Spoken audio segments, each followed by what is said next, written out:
Well, it's Monday morning and it's time for Ball Cap Bible Study. Somebody said they wanted me to try doing the little lesson part, devotional part before the announcements, and maybe there's people that watch this that don't go to Quail Springs Baptist Church and don't really care about the announcements. So we'll try that. So um, I think everybody knows who I am. Wade Cruz, pastor for senior adults at Quail Springs Baptist Church.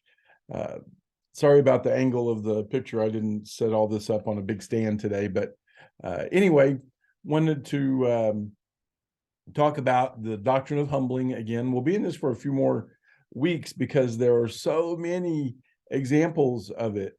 Today we'll kind of just touch on two of them, and the things that cause humbling. Um, I think everybody knows the story of Job. Not going to do an exhaustive study there, but it starts off with Satan kind of walking up to God and saying, "Hey, what's going on?" And blah blah blah. And I noticed this guy down on earth, Job, and of course he loves you because you give him everything, and he's wealthy, and he's got all this stuff, and so all the things that Job goes through. But I wanted to talk about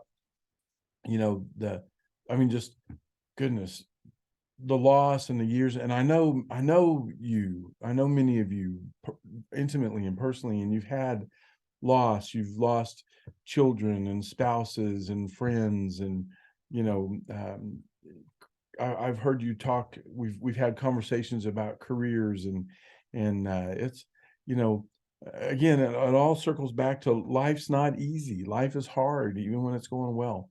um the We talk about things like we would love to prosper, we would love to be successful and achievers and all that kind of stuff. I mean, that's just in us to want to do that.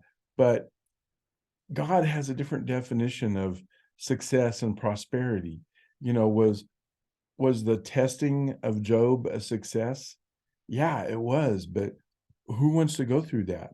um on top of that, let's look at kind of the end story, kind of how it all wrapped up real quick, and then I'll tell you a personal story, and we'll put a bow on it. But Job is really long, 41 chapters, and you go through the loss of the children and the loss of his wealth and the loss of his health, and so it really goes against what we call the health and wealth, prosperity, believe and achieve stuff that's out there.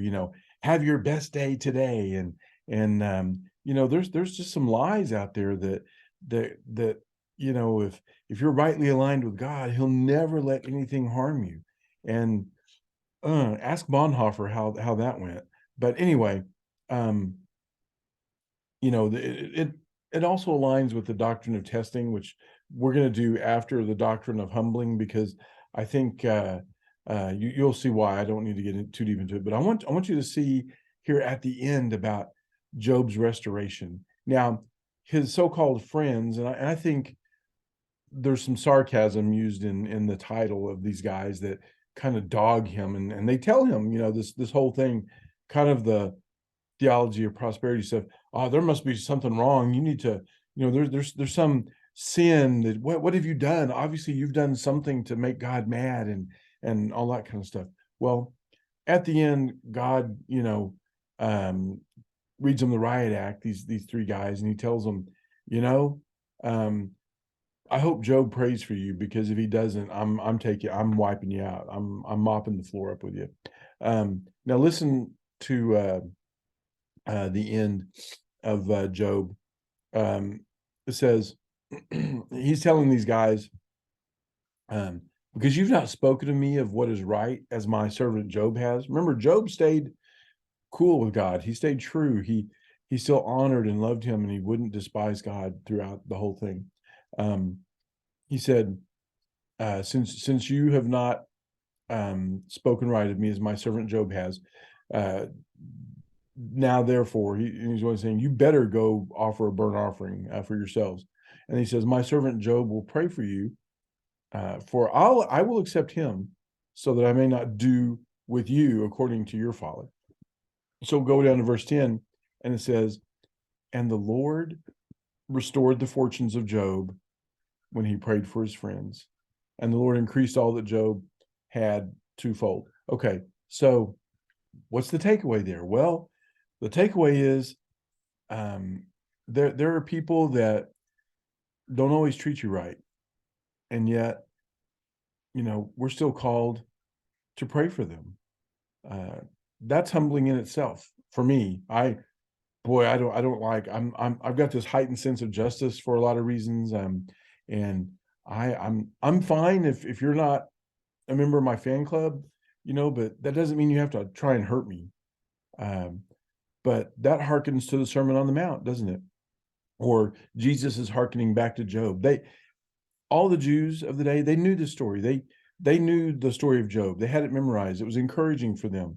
The patience of Job and all that stuff. But when Jesus said, you have heard, hate your enemy and love your brother, but I say, pray for your enemy. Well, all of a sudden, their memory gets shot back to Job. Thousands of years. Job is a really, really, it's like Job fits in between Noah and Abraham. I mean, Job's a Gentile. I mean, by timeline.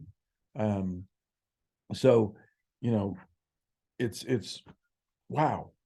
Pray for your enemies. Pray for those who, don't rally around you and don't encourage you and support you. That's hard. That's hard for me. That's very humbling for me. You like my coffee cup? This is Black Rifle coffee. My son Tommy got this for me. Besides it being a cool grenade, which is, I just think is cool. My son got it for me, so I dearly love this cup, and I love drinking from it. Okay, real quick, we'll finish up with Feelings. Remember the old song from the 70s? I won't sing it, Feelings. But I had a guy call me one time. It took me a while. I'm kind of thick, I'm kind of dense. This was humbling also, the realization. But when I was with the federal government, here's the cat, sorry. When I was with the federal government, I had this job where people could come in and talk to me. My office was very open. People knew they could come in, and I'm not going to tell you what I did, but it was, just trust me, people came by and just to talk all the time. Well, I got a phone call one time from this guy, and he says, hey, you're one of the church guys, right? You love God. And I said, yeah, I love God. And it took me, like I said, I'm thick, I'm dense. It took me a while to realize that sometimes people would come in or call, and they would be complaining about their boss or their wife or their kids or their, just the job or life in general, and, just need to vent, that kind of thing. And it took me like 3 years before I realized those are really disguised prayer requests. Those are really, veiled prayer concerns. And finally, one day I said, man, that's tough. I'm sorry, bro. Are you okay if I put that on my prayer list? And then I started doing that, and nobody said no.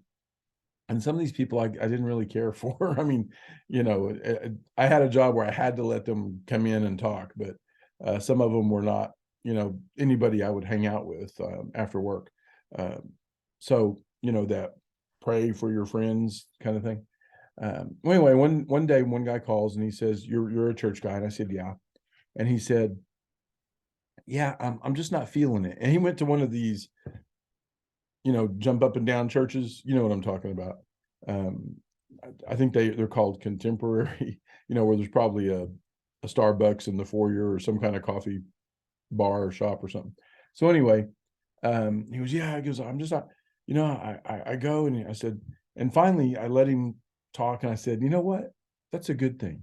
He goes, what do you mean that's a good thing? I said, well, it's not about feelings. He goes, yeah, it is. Aren't you supposed to go to church? And then when you get done, you just feel awesome and you walk out really, on top of the world. I said, sometimes. But sometimes when you meet God and you're wrestling with something and you're wrestling with him or whatever, I was trying to explain, and he just wouldn't, he just didn't get it. He wouldn't have it. And he goes, I just don't understand why you say it's not about, I said, because it's not, it's a relationship. I said, you know, are you always happy with your spouse, with your wife, or your kids? You know, I mean, you still love them, but you don't always feel great about them.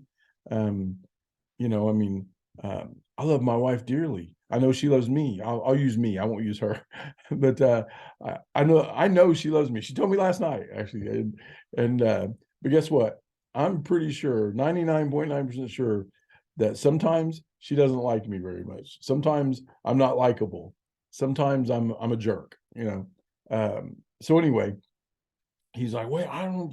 What I mean, it's not about feelings." I said, finally, it hit me. I said, "Okay." I said, if it was about feelings, then how come you feel this way? I mean, you know, how come you're not, you know, getting it anymore? You're not happy. You're not whatever. And he goes, well, I said, okay, let me ask you this. Do you love the Lord? He goes, yeah. And I said, and you know, you want to have this good relationship and be rightly aligned with him. Oh, yeah, yeah. I said, okay. Um, I said, here's why I know it's not about feelings. He goes, what's that? I said, because you say you love the Lord and you want to serve him and honor him. Yes. Okay. One of these days, God's going to ask you to do something that you don't feel like doing. What are you going to say then? That's why it's not about feelings. It's about submission. It's about, you know, living a life that honors God, even if it doesn't promote you. You know, even if it doesn't put you in some special, you know, place of recognition. So, and we look at that, and that really reminded me of Jonah. Okay, and so Job's a Gentile, Noah's a Gentile. We've talked about all this. You know, today Paul says that there's no longer Jew or Gentile. We're Jewtiles, right? We're all one, you know, family, so to speak, one nation under God. Not as in America, but as in his people, his creation. So, last thing, Jonah, right, runs from God because he wasn't feeling it either. Like, go and you know, speak to the people of Nineveh. Well, Jonah's a Jew, but Nineveh is a town of Gentiles. So God has always loved the Gentiles. You know, he's always loved you, no matter who you did or did not belong to. That's humbling, um, to me, that the Creator would, you know, care so much. But even beyond that, what's humbling is sometimes God's going to ask you to do stuff that's not fun, that you don't like. And I'll tell you what humbled me more than anything lately is that story of Jonah. Um, because what it taught me is that God loves people I can't stand. Ouch. And he still holds me accountable to, you know, demonstrate love to them, to sometimes be the only Bible they see, the only Christ they see, that kind of thing. So, and the doctrine of humbling is not easy. Sometimes you got to pray for people that aren't for you and think you're the bad guy and something's wrong. You got to deal with people that you can't stand and realize God still loves them too. So that's hard. It's hard for me. I don't know if it's hard for you, but it's hard for me. That's a challenge. All right, that's the devotional. Hopefully that didn't take too long. Might have been a while, but just some announcements real quick for our Quail Springs Baptist Church people. Everybody else can disconnect now if you want to. But we have winter Bible study going on. We'll have light snacks tonight, tomorrow, and Wednesday. If you're seeing this on Monday, and at 5:30, and then we'll have Wednesday will be the full board dinner, but tonight and tomorrow will be some light snacks at 5:30, and then Dr. Bobby Kelly will continue on with Ephesians. It's a cool Bible study. If you're not part of Quail Springs Baptist Church, but you still want to see a really, really good, deep, like college level Bible study on Ephesians, we'll have those recorded and online on our website, so you can go check those out. We're obviously yesterday we're back, you know, in regular schedule. Then let's see, a week from tomorrow, next Tuesday the 17th, we'll be Pray for the Nation. We come together and pray for specific things for our country. We've just had a pretty tumultuous Speaker of the House election, so that's something we want to pray about, some unity and some direction there. Let's see what else. We will, of course, I've said it over and over and over, we're going to start the early bird special on Wednesday nights at 3:30 in our lecture hall. So somebody wants to come early, do a little Bible study, go eat dinner, and not have to stay till dark. Many of you don't drive at dark and in the dark, and many of you just don't want to get home at 8 p.m. after everything's wrapped up on a Wednesday night. We get that. That's fine. Not something we're going to market or promote. You won't see a printed piece about that or any advertisement in a website or anything or no email, because not trying to compete with official Wednesday night stuff. This is a organic word of mouth, just for you. If you got friends that might enjoy that, you tell them. I've had my hands slapped too many times for not running things by people, and we're just going to kind of do this, as a way to offer something to you. At least I am. So let's see what else.